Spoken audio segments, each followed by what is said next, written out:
You might be thinking, a Windows phone still in 2020?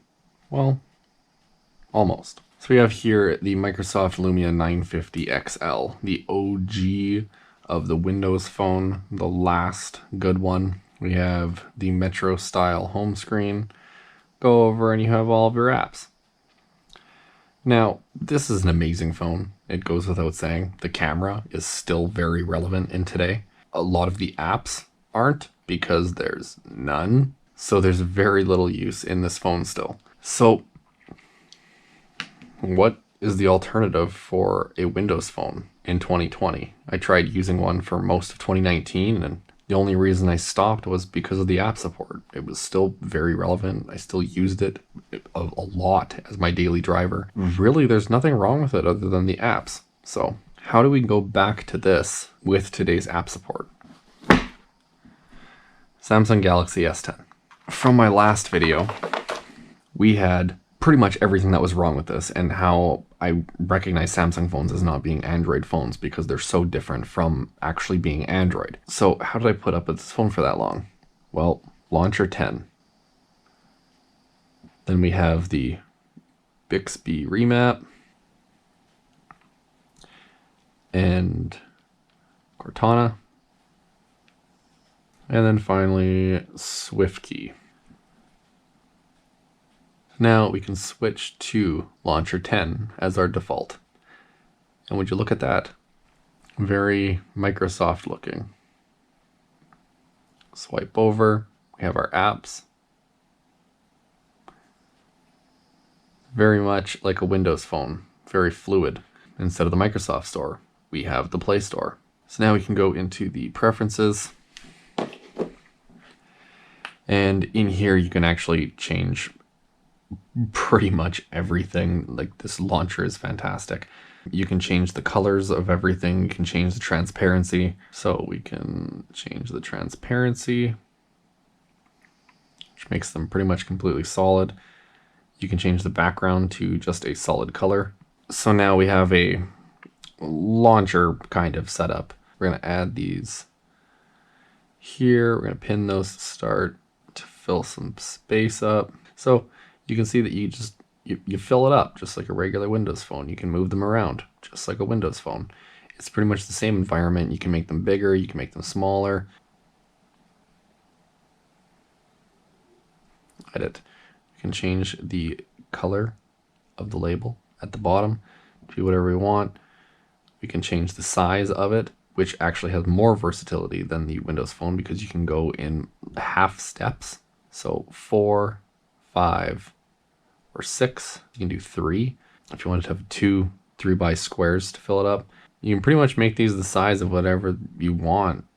It's fantastic.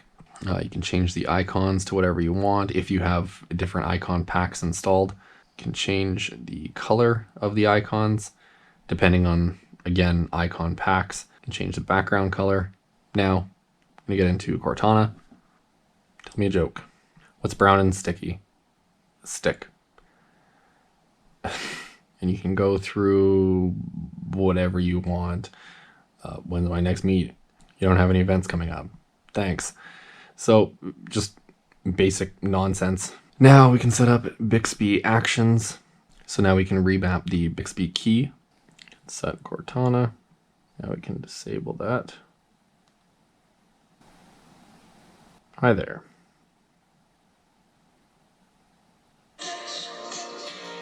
The microphone, for whatever reason, still isn't working properly. Oh, now it is. Sorry, I can't help with that, but I found something on the web. 10 signs your antidepressant isn't working.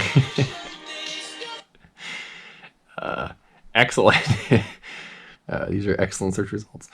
What's the weather like? Right now, it's cloudy and 20 degrees. Perfect. Now we have everything set up. You can open this. Face unlock, just like Windows Hello. Fingerprint reader. Works sometimes. The camera on this one is better than the other one. That's still a very good camera. This has expandable storage. This has expandable storage. This has a headphone jack. This has a headphone jack. They both use USB-C. This one has a rear facing speaker. I don't it's a terrible design. This has bottom firing, so I mean it's still not great, but it does have the earpiece as a top speaker. The S10 Plus has a Windows 10 style launcher, which works great in comparison to the actual one. This is as close and as fluid as I could find. Just swipe across, you got all your applications here ready to go. And we also utilized the Bixby button for Cortana. What's the weather like? Right now, it's cloudy and 20 degrees. Just for the last piece of the puzzle here, Swift key, enable. So we're enabling Swift key, select Swift key, get better predictions. We don't need that right now. So Swift key is the closest that I could find to the Microsoft keyboard, and don't quote me on this, but I'm pretty sure Microsoft has something to do with Swift key. I don't remember exactly what it is or why I was using it. Yeah, find out more about SwiftKey's key features at microsoft.com/SwiftKey. So Microsoft is in some way associated with SwiftKey. Either they own it or they work strongly with it. Now, we're not entirely done here because this is just simulating a Windows phone, which is, well, it's a great simplistic experience. Everything just kind of works the way you want it to work. It's really simple, easy to navigate. Everything's just where you need it. It's 2020. It's kind of dated. What's the next direction? We'll go to the Play Store and we are going to search for Microsoft Launcher. And we're going to install the actual Microsoft Launcher. From here, we can install Microsoft Edge. Don't bash it till you try it. It actually works really well, especially the new one, which is Chrome-based. Get started. Perfect. Allow. Sure. Whatever. Just take all my information. I don't care. Bing Daily Wallpaper. That way it changes for you. We can transfer all the apps from one UI. Sure. Why not? Yeah. Create whatever you want. Set Microsoft Launcher as the default. And, well, there we are. It's a Microsoft Launcher. We can go through the pages just like any other launcher. Obviously, it has its Microsoft apps by default here, which aren't exactly terrible. We have SwiftKey for the keyboard, Microsoft Edge for your browser. You can still keep in touch with Xbox. You have Bing Search. I would not recommend that. Bing Search is just, I don't know what it is about it. It just doesn't work. You never find what you're actually searching for. But you can always just use Edge and switch over to Google, which is what I do. I use Edge as my default browser. I don't need Chrome. I don't really feel like having 42,000 gigabytes of RAM just to run a few tabs. Edge is a lot more resource efficient. OneDrive. The backups are a lot faster than Google Drive. To-do list. I don't use this mostly because in here, if you just scroll over to the side here, you have your to-do list or your tasks, and you can add things here. It'll give you notifications throughout the day as you need them. If you quickly need to take notes, right here you can actually track all of the time that you actually spend on your phone. This launcher itself actually adds tons of features to the phone, which I feel like a Windows Phone 2.0 would look like. It's a fantastic setup. I actually love using this. So this is a downfall, is when you swipe up from the bottom, it just opens this stupid little tray drawer thing. It actually has a physical button for the app drawer, which I hate. I don't actually remember the last time that I ever used one of those, but it does have gestures where you can just swipe up in the middle and that opens your app drawer. So, I mean, that's kind of convenient. If you just quickly need to search on whatever screen, you can just swipe down and it'll search apps or even contacts, calendars, anything. I haven't used this in a while since switching over to the OnePlus 7T Pro McLaren 5G, the longest phone name in history. This is by far the best experience you can have on a Samsung phone if you are an avid Android user, because Samsung is just not Android. Technically it's Android, but it's just not. When is the next Windows phone coming out?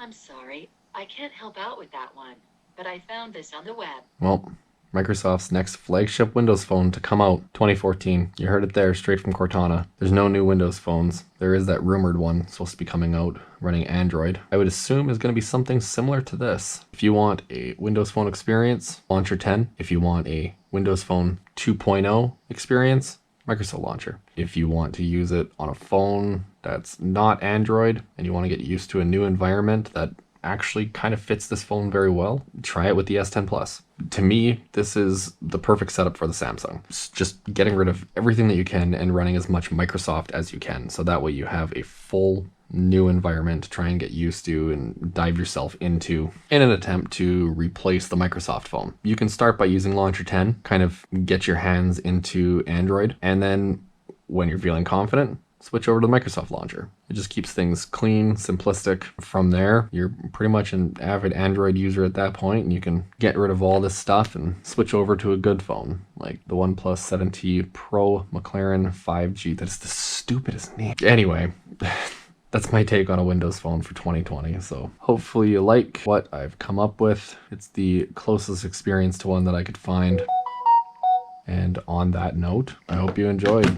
Subscribe if you haven't already. Like the video, share the video, you know, all that stupid YouTuber crap that I'm supposed to say. I don't know, whatever. Who cares?